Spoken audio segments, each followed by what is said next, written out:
Shalom Bapak Ibu, Saudara-saudari sekalian, pemirsa dimanapun saudara-saudari berada. Saya katakan selamat malam buat semua kita. 16 Juni yang lalu saya sudah menyampaikan firman Tuhan buat kalian dimanapun kalian berada. Kenapa ada banyak orang Kristen bahkan pendeta tidak mau lagi memberitakan Injil? Alasan pertama karena mereka rasa takut. Roh Kudus sebenarnya sudah bicara dalam roh mereka, sampaikan Injil itu kepada orang itu. Tapi hati kecilnya berkata, jangan. Nanti dia marah, nanti dia maki kita, nanti dia pukul kita. Akhirnya mereka diam 1000 bahasa, tidak memberitakan Injil kepada orang tersebut.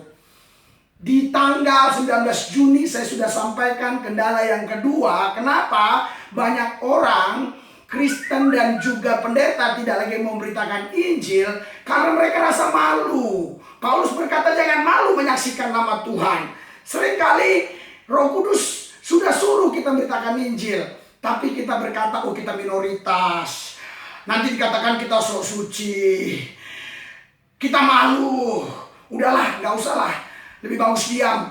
Ini lebih baik untuk keamanan kita. 21 Juni yang lalu saya sampaikan kepada saudara-saudari sekalian, kenapa banyak orang Kristen dan pendeta tidak lagi memberitakan Injil? Karena mereka berpikir agama itu sama saja. Betul, agama itu memang sama. Yang pertama, sama-sama agama. Yang kedua, sama-sama mengajarkan tentang Tuhan. Yang ketiga, sama-sama mengajarkan kebaikan. Yang keempat, sama-sama mengajarkan konsekuensi. Artinya ada neraka, ada surga. Tapi agama bukan pribadi yang punya kuasa yang mampu membebaskan orang dari kuasa dosa. Karena dosa itu bukan sekedar perbuatan jahat, tetapi dosa adalah sebuah kuasa yang mengikat orang. Harus ada satu pribadi yang maha kuasa yang hadir di dalam diri orang itu untuk membebaskan. Yesus berkata di dalam Yohanes pasal 8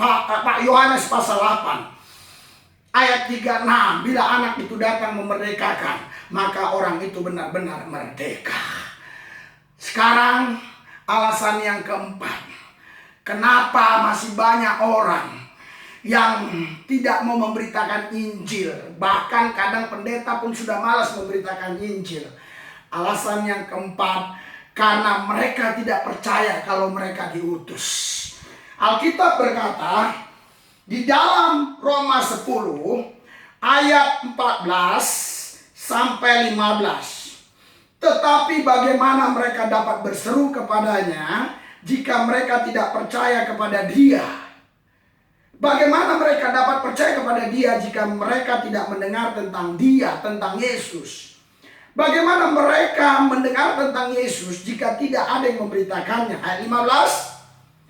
Dan bagaimana mereka dapat memberitakannya jika mereka tidak diutus? Seperti ada tertulis, betapa indahnya kedatangan mereka yang membawa kabar baik.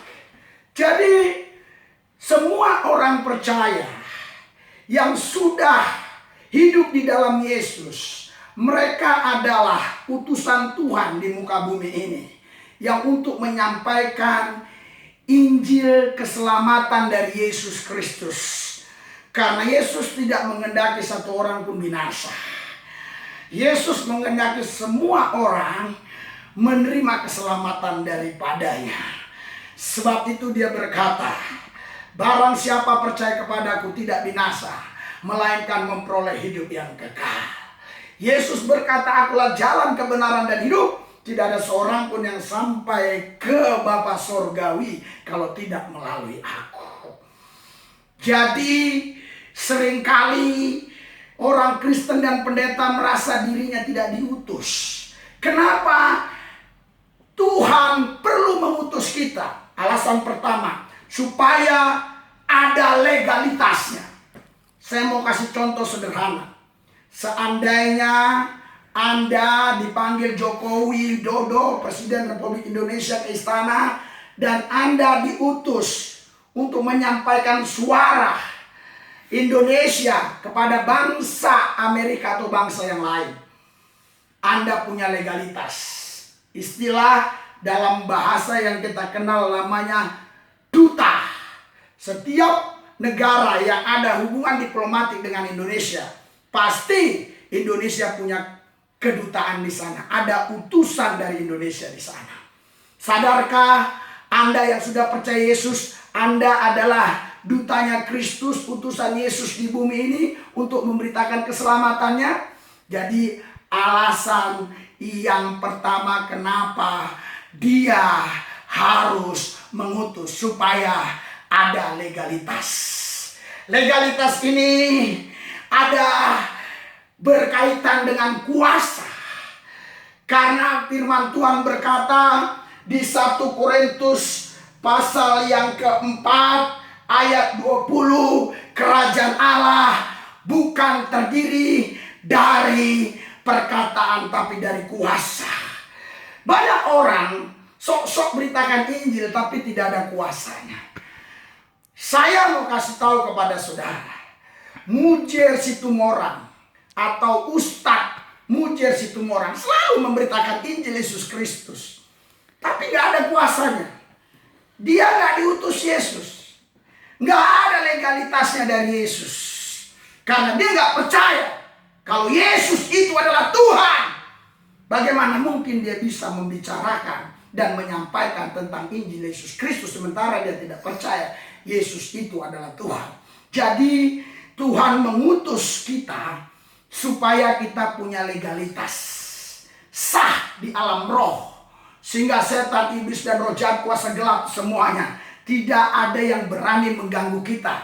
Karena kita hadir bukan atas nama kita, kita hadir atas nama Yesus. Kita datang bukan mau kita datang karena diutus oleh Yesus. Yang percaya katakan amin. Inilah sebabnya saudara, Bapak, Ibu sekalian, Tuhan Yesus mengutus kita untuk memberitakan Injilnya. Dia bukan hanya sekedar mengutus, tetapi dia memberikan kuasa kepada kita.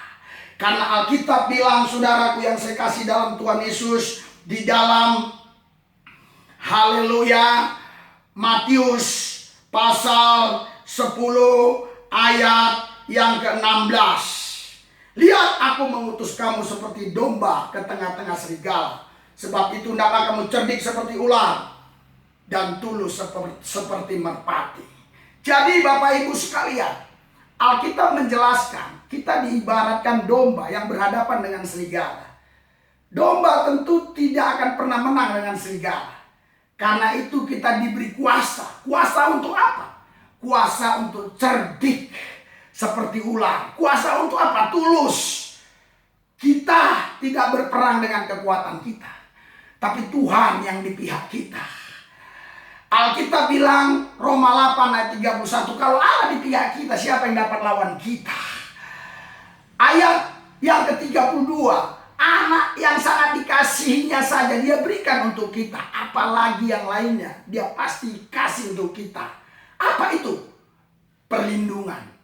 Apa itu? Pemeliharaan. Apa itu? Keselamatan dan seterusnya. Karena itu kita tidak perlu takut untuk memberitakan Injil Yesus Kristus, kalau kita percaya bahwa kita diutus oleh Dia. Inilah alasan yang kedua, kenapa kita harus diutus, supaya legalitas itu, saudaraku yang saya kasih, memberikan kepada kita kuasa. Segala kuasa di sorga, di bawah sorga, di bumi, di bawah bumi ada pada nama Yesus. Filipi 2, Yesus nama di atas segala nama. Dan barang siapa menerimanya diberi kuasa menjadi anak Allah, kata Yohanes 1 ayat 12. Kita anak Allah, utusan Allah di muka bumi ini untuk memberitakan Injil Yesus Kristus. Kalau kita baca di Matius 10, Yesus mengutus ke-12 murid-muridnya. Yesus tidak hanya mengutus saja. Kalau kita baca di Lukas 9, Yesus tidak hanya mengutus saja, tapi dia memberikan kuasa dan tenaga. Kuasa untuk usir setan, untuk menyembuhkan orang sakit, dan tenaga untuk kita bisa berjalan, berlari, memberitakan namanya. Kita punya kuasa, sehingga kita bisa memberitakan Injil. Tidak ada orang yang bisa membahayakan kita.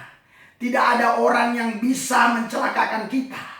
Karena Tuhan selalu ada di pihak kita. Sekali waktu saudara, saya memberitakan Injil kurang lebih 18 tahun yang lalu. Setelah saya selesai memberitakan Injil, saya dihadang oleh 4 ustadz, dalam istilah kami di kampung ulama. Dan salah satunya adalah seorang dari Korem. Saya dibawa ke kantor ulama ini, ke kantor ustadz ini. Dikasih kepada saya beberapa pertanyaan. Pertanyaan yang pertama, dia berkata, kenapa Bapak dulu Kristen kok sekarang, kenapa Bapak dulu Islam kok sekarang jadi Kristen? Karena saya percaya bahwa Yesus adalah Tuhan dan Juru Selamat buat saya. Terus dia katakan, apakah Bapak percaya Yesus pasti selamat? Saya katakan pasti selamat.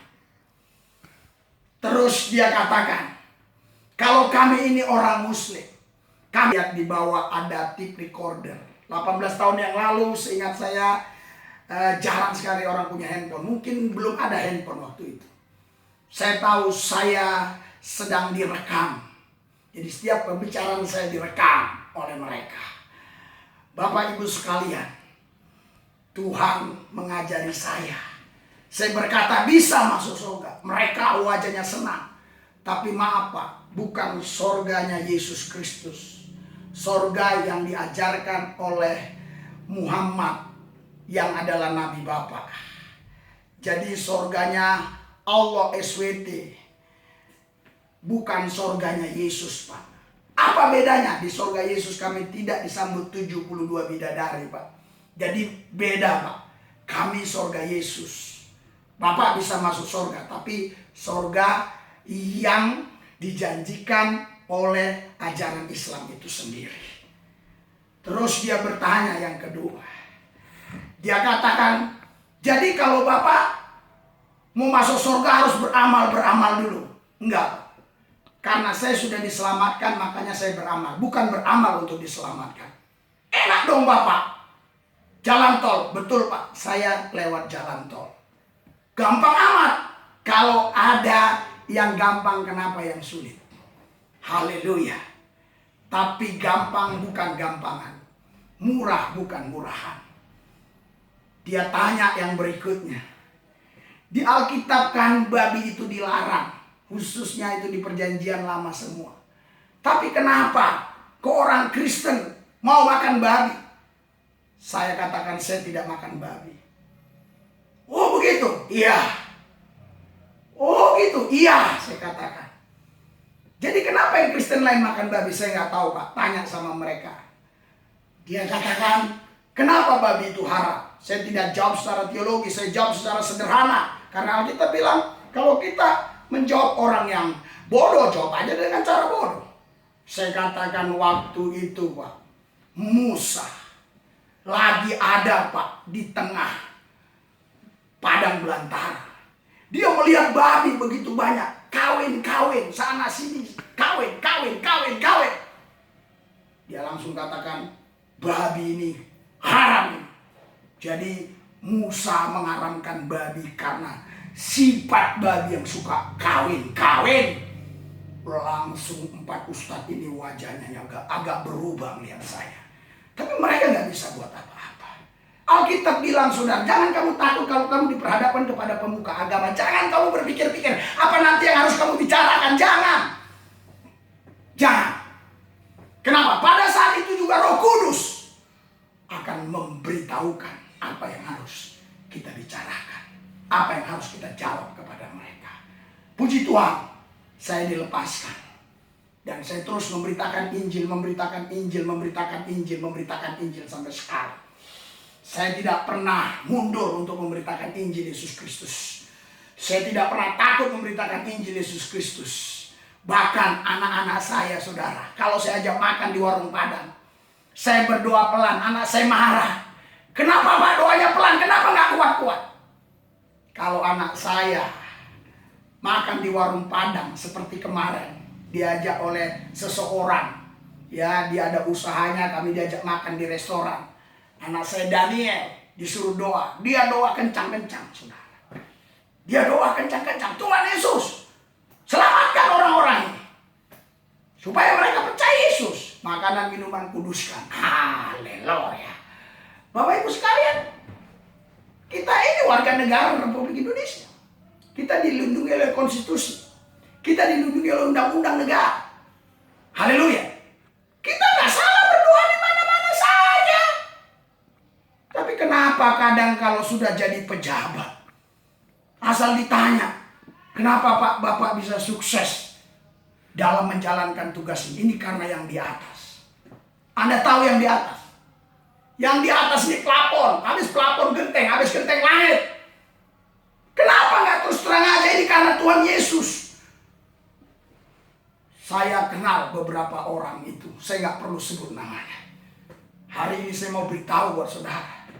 Yesus itu luar biasa. Itulah sebabnya saudara dan saya sekarang bisa percaya kepada Dia, tapi kita tidak cukup hanya percaya. Kita harus punya tanggung jawab. Kita diutus Tuhan Yesus Kristus untuk memberitakan Injilnya. Jadi kita diutus supaya ada legalitas. Legalitas yang pertama adalah supaya diakui di alam roh. Legalitas yang kedua supaya kita bisa mendemonstrasikan kuasa Allah. Karena Alkitab berkata, Yohanes 4 ayat 4. Maksud saya suratan 1 Yohanes 4 ayat 4, roh Allah yang ada pada kita lebih besar dari segala roh-roh yang ada di muka bumi ini. Efesus 6, lawan kita bukan darah dan daging, tapi roh-roh jahat di udara. Dan firman Tuhan berkata, kita diberikan roh yang luar biasa. Alkitab bilang di Yohanes 3 ayat 34, orang yang diutus memberitakan firman Allah diberi roh yang tak terbatas. Memang tubuhku selalu terbatas, dibatasi oleh dinding, dibatasi oleh yang lain. Tapi rohku tidak terbatas. Sekarang semua digenapi oleh berjalannya waktu. Apa yang Yesus katakan digenapi? Yesus berkata, beritakan Injil. Yerusalem, Yudea, Samaria sampai ke ujung bumi. Kalau Roh Kudus turun atasmu, kau menjadi saksiku di Yerusalem, Yudea, Samaria sampai ke ujung bumi. Anda tahu? Kalau dulu kita berpikir ini bingung, bagaimana? Tapi sekarang saya habis khotbah ini sudah ada dari Amerika, ada dari Jepang, sudah ada dari Malaysia, dari beberapa negara, dari Indonesia yang memberikan komen. Entah itu komen yang positif, negatif, tapi yang jelas mereka mendengar. Inilah penggenapan firman Tuhan. Sudah saatnya kita pergi memberitakan Injil dengan cara yang Tuhan pimpin. Kita pergi memberitakan Injil. Jadi alasan yang keempat, saudara, kenapa orang tidak mau lagi memberitakan Injil Yesus Kristus, bahkan kadang pendeta pun tidak lagi mau memberitakan Injil Yesus Kristus. Alasannya adalah karena mereka tidak yakin mereka diutus untuk memberitakan Injil Yesus Kristus. Yang saya maksudkan memberitakan Injil Yesus Kristus bukan sekedar khotbah di gereja, bukan sekedar khotbah yang biasa-biasa. Inilah khotbah Injil Yesus Kristus. Ini, haleluya, bukan sekedar Bapak Ibu sekalian, saudara-saudara, kita jemaat yang berbahagia begini, bukan sekedar itu. Kita pasti berbahagia karena kita punya Yesus. Bapak Ibu sekalian, haleluya. Saya sudah banyak pergi ke pedalaman-pedalaman memberitakan Injil. Banyak dukun-dukun yang serang saya, tapi buktinya sampai sekarang saya sehat. Di tempat wilayah yang banyak racun, buktinya sampai sekarang saya sehat. Saya sangat cinta Yesus Kristus dan cinta keluarga dan cinta NKRI. Lihatlah ini. Haleluya. Topi saya semua merah putih. Haleluya. Yang satu lagi ini NKRI. NKRI. Haleluya. Haleluya. Kenapa saya harus pakai topi? Biar agak ganteng, saudara. Haleluya. Bapak Ibu sekalian, kalau Anda tidak memberitakan Injil Yesus Kristus, nanti Ustadz Mujir Situmorang yang memberitakan Injil. Maukah? Ustadz Mujir Situmorang nanti.